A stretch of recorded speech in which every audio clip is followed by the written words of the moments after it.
Welcome to Massive Beers. My name is Matt. We do the beer stuff here. OEC, baby. OEC. There's Saturnalia. This is an ale. This is ale. They tell you in the back what it is, but it's a quad. It's a Belgian quad. Style quad. 10.2% comes courtesy of my boy Steven.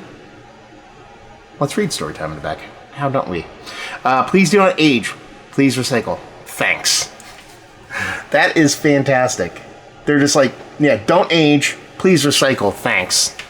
I don't know how old it is. There's no date in the can. Do not age. Don't put a date in the can. Anyway, what do we have on here? We have Saturnalia is our interpretation of the Belgian Trappist style quad. It is brewed using authentic Belgian Pilsner pale ale, special B and Cara malts. It's hopped with laurel and Styrian golding in the boil to balance out the massive malt body. Finally, the beer undergoes a warm fermentation using a classic Belgian Trappist yeast strain. They didn't mention Belgian candy sugar. I'm sure it's in there. Yeah, Steven sent off a box of beers. This is in there. And I'm not going to lie to you. There's essentially 3 beers that really kind of had me hot and bothered in that box. 2 are mystery beers. Those will get me hot and bothered. And this one, for a couple of reasons.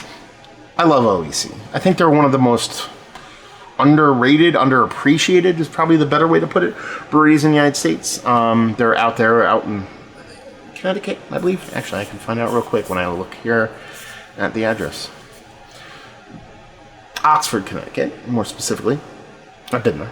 I should know. And they just make all kinds of great beers. They're making a Trappist style quad. Quads are my jam. And whenever a United States brewery, even though these guys are probably as loosely in the United States as most, I really do want to try their Belgian darks to see how they hold up, because there's usually a very distinct difference between the two. So some people can pull it off. Hopefully they can. But can-wise, their art design isn't the best, but I love them because I see this can from a mile away and I know it's an OEC can even without the name on it. So that in and of itself I dig. Beer-wise, okay. Probably a little lighter than I like my quads to be. Has a subtle haze to it, which is good. Like hyper clear quads for me get me a little bit scaredy pants. But yeah, I mean, it looks the part for the most part. Like I said, big glaring thing here. A bit lighter than what I expect.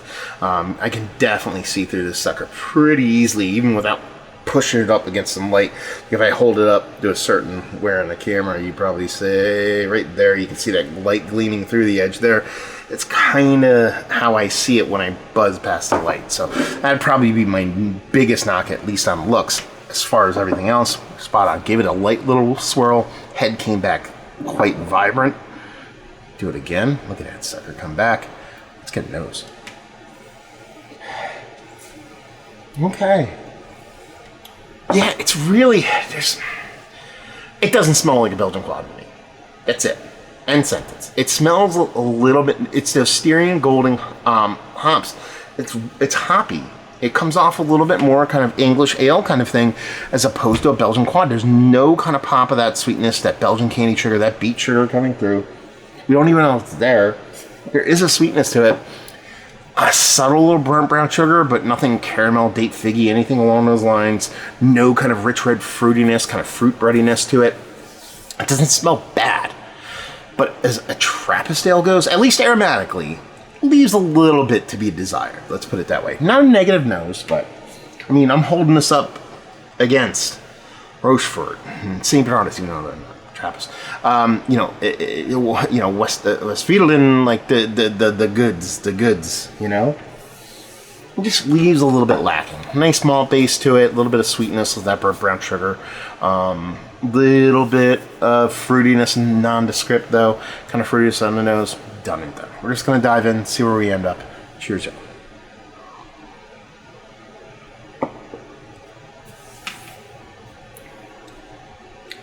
Okay. It battles back quite a bit in the taste.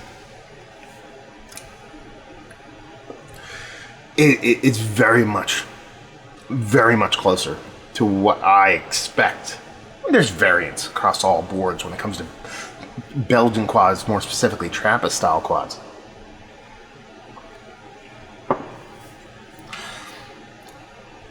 has those vibes to it. But there is a bit of, and I use this word with an asterisk, harshness to it, because I don't think it's a harsh beer. But in the goggles, from the rose-colored glasses of what makes a Belgian / Trappist quad work in my books, it is a little bit harsh. Those steering goldings, those hops are coming through. They're tannic. They're tea-like. This can says, do not age. I beg to differ. I think if this can had a year or so on it, it'd probably drink much, much closer to a Belgian style or Trappist quad. That's the big thing here. And it lacks a little bit. One more sip.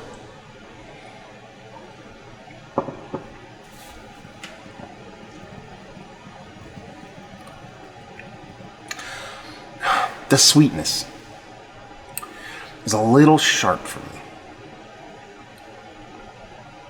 And by that I mean, it's like the difference between, like I said it before, more specifically use it in hop reviews or hazy hop forward beer reviews. And what makes a really good hazy IPA for me is a soft edge sweetness, like a slightly confectionery-esque kind of sweetness as opposed to a raw sugar kind of sweetness. It's just a little brown sugar kind of sweetness to it as opposed to that softer edge that you typically get from a really world-class Trappist level quad.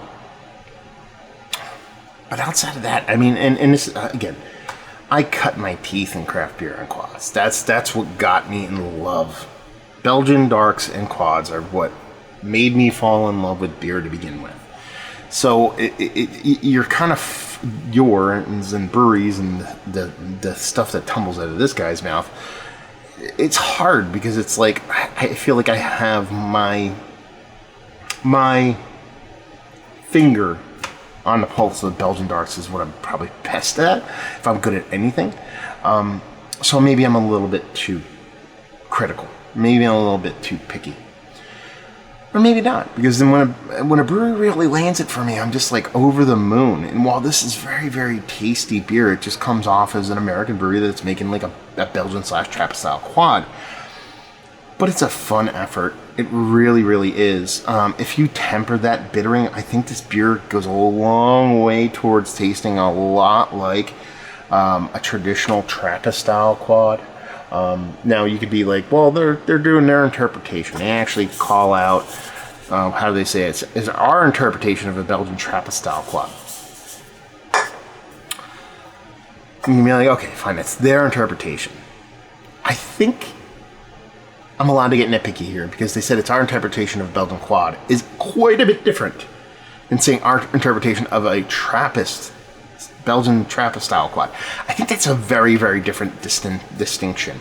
They're markedly two different styles of beer. And I think it allows me to be a little bit more nitpicky. And in this sense, it is those bittering hops. It is that little bit of kind of more sharper sweetness as opposed to softer sweetness. It's like, again, a brown sugar thing versus like that beet sugar thing. It's that variance in it. All the negatives that have come out of my mouth so far. It's tasty. I'm drinking this whole thing. It's not going to waste. Age it. Age this. They tell you do not age. I am telling you now, do not listen to this can. I appreciate the polite way of saying thanks on there, OEC. But I think if you give this can a year or 2 or 3 or 4, 5, maybe more, I think 2 things happen on this beer. 3 things. The most minimal one, which I haven't really spoke of, I think the mouthfeel changes for the better. It's not a negative mouthfeel, but it could be a little bit more lush, and I think you might get that with a bit of time. But I'm almost positive that sharp sweetness and those bittering hops temper over time. I think that sharp sweetness becomes a little bit more rounded, gets a little bit more softer edge to it, and I think those bittering hops will kind of go by the wayside. That beer, if I can get a can of this on this run and date it myself and have the, what's the word I'm looking for? Willpower to hold on to it for a couple of years. I'm pretty sure we're talking about a markedly different product. And maybe that's what I remember. Maybe that's what I'm used to drinking. And by that, and this is me kind of talking about almost all the Trappist beers that I've drank in my life, more specifically, or I'd say more specifically, in my formative years, I had time on them. You know, the process of getting that beer over here onto the shelves to where I lived in the late 90s and early 2000s was a long and arduous process. So if I got a Trappist beer that had 3 years on it, that was fresh. That's what I cut my teeth on. That's the beer that I like. Now, I think Belgian quads and Belgian darks are one of the best ageable beers out there. So I think it's more of like accidentally backed into something that ages really well. Nowadays, you can get them with a bit fresher time on them, but more specifically, a lot of the Belgian darks and quads we've had in the States have had time on them. Could be, for all I know, a month old, a couple weeks old. Give this a couple years, it might drink a little bit more like those Trappist beers that I know. So maybe they're more right than I think. I'm right, because they probably have gone to all those breweries over there and drank them right out of the vats. So what does this guy know? He knows that he speaks about stuff on YouTube, and people think I know what I'm talking about, but I don't. Anyway, super fun beer. Steven, thank you very much. And honestly, let's put it this way. If I went to OEC right now and I saw a 4-pack of this on the shelf, I'd buy it. This definitely comes off as like a negative review, but I think it's me just being a little bit more kind of in tune with the style and just being comfortable, being a little bit more critical due to my history and what I'm looking for, because it's like, you know, quads are my holy grail of beers. It's the thing I really dig on. So I still think it's a fun interpretation of the beer, and like I said, I just want to try this with some time on it because I think it's going to be stellar. OEC, Mount Rushmore, no, not out of the conversation, but not up there in the top 4. Value and availability, don't know. Let me know, and leave you with, if you like what we like this. If you like quads made by American breweries, you'll dig this. Or if you like beers that age a little bit and they don't tell you to age, but you still age them anyway, you'll dig this. OEC, have you been to the brewery? Have you had their beers? What's your favorite beer? My favorite OEC beer is actually not an OEC beer. They took J.W. Lee's Harvest Ale and they brought a tanker over it, and then they barrel aged it themselves and called it OEC Zimitor. Aged, and I believe it was in red. I think it was a wine barrel, red grape wine barrel. I love that beer. That was my favorite. But outside of that, they do some crazy imports and they make all kinds of crazy beers. All that fun stuff. You had ideas, thoughts, all that fun stuff down there. Hopefully enjoyed the review. Hopefully enjoyed a little bit of quaddiness, Belgian Trappist or otherwise. Hope to see you next time. Cheers, y'all.